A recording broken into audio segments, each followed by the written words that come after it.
The plane trembled as it descended through clouds, revealing a vast green ocean of jungle. Beyond it, Mount Kerinci rose like a sleeping giant, its peak veiled in smoke and mystery. Arga pressed his forehead to the window, feeling a strange pull in his chest. He told himself it was just excitement, another expedition, another volcano to study, but deep down, something felt different. At the small village near the mountain, he met Sari, a local ranger with sharp eyes and a calm voice. She had grown up under Kerinci's shadow. "The mountain is alive," she said as they prepared their gear. "It breathes, it listens, and sometimes it remembers." Argus smiled politely. "Mountains don't remember," he replied. "They record data. Ash, pressure, gas." Sari only smiled. "Maybe your machines don't hear what we do." That night, as they camped at the forest's edge, Arga couldn't sleep. The wind carried a low hum, like the earth itself was murmuring. Somewhere in the darkness, he thought he saw a faint red glow near the crater, pulsing like a heartbeat. He tried to dismiss it as light from his monitor, but when he blinked, it was still there. The mountain was watching. They began the climb before dawn. The trail was narrow and damp, lined with moss that glowed faintly under the morning mist. Sari moved easily, her steps silent. Arga followed, weighed down by equipment and doubt. As they passed a stream, Sari placed a flower on a rock. "An offering," she said. "For protection." Arga chuckled. "From what?"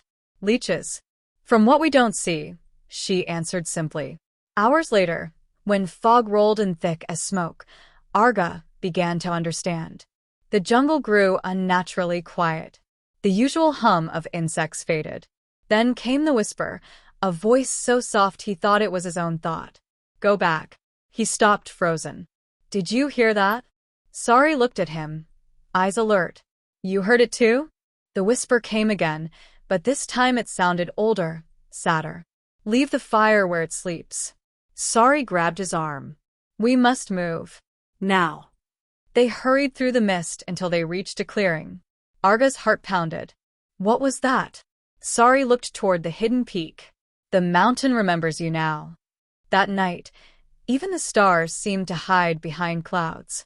On the third day, they found ruins, stone walls half buried under vines, statues of faceless guardians standing in silence. "This used to be a village," Sari said softly. "They say it disappeared after the great eruption a century ago." Arga examined the carvings, patterns of fire and waves, circles like eyes watching. "These could help date the eruptions," he murmured. But Sari's gaze lingered on one broken statue. "They believed the volcano was a bridge to the spirits," she said. "Every eruption was a message." That night, Arga dreamed of fire raining from the sky. He stood in the same ruins, but they were alive, children laughing, drums echoing, and at the center, a woman cloaked in ash whispering his name. He woke up drenched in sweat.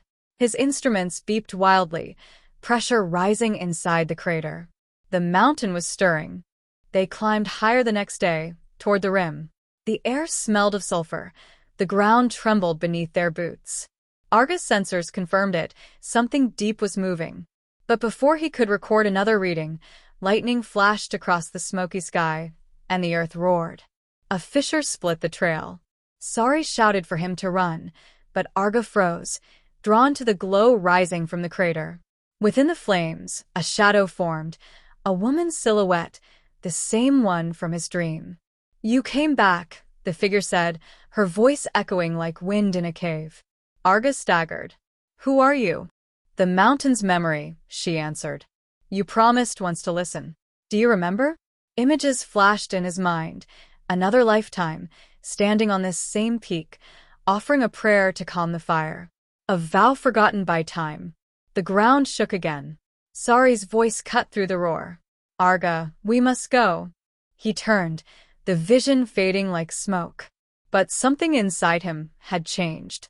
He no longer saw Kerinci as a volcano. It was a living soul, ancient and mourning. They reached safety as dawn broke. The eruption never came, only a deep, steady hum that felt almost like a sigh. The mountain had calmed.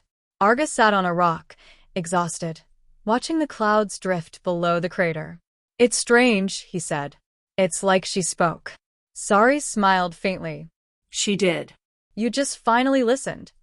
He looked toward the summit, where light spilled through the mist, turning the ash into gold. For the first time, he didn't see danger. He saw grace. Arga packed away his instruments, but not his curiosity. The data was valuable, but the silence between the tremors, that was where the truth lived. Before leaving, he placed a single flower on the trail, as Sari had done. The wind carried its petals upward, toward the mountain's crown. "Thank you," he whispered. And for a brief moment, the air grew warm, as if the mountain whispered back,